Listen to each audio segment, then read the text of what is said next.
দিনটা ছিল গিনির বার্থডে। গিনিকে তাহলে এবার বলি, গিনি হচ্ছে আমার মেয়ের বেস্ট ফ্রেন্ড।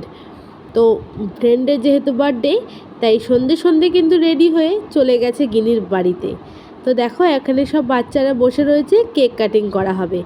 এর আগে অবশ্য আশীর্বাদ করা হয়ে গেছে।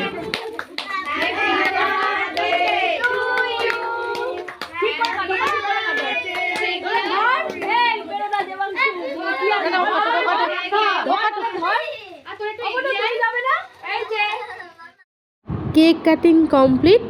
এখন চলে এসেছে গিনির ছোট্ট বুনু, কেকটাকে আবারও কাটিং করবে তার জন্য।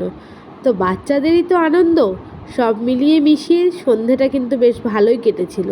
তো এবার কেক সবাইকে ডিস্ট্রিবিউট করে দেওয়া হচ্ছে। আর কেকটা ছিল হোয়াইট ফরেস্ট, দারুণ টেস্টি একটা কেক ছিল।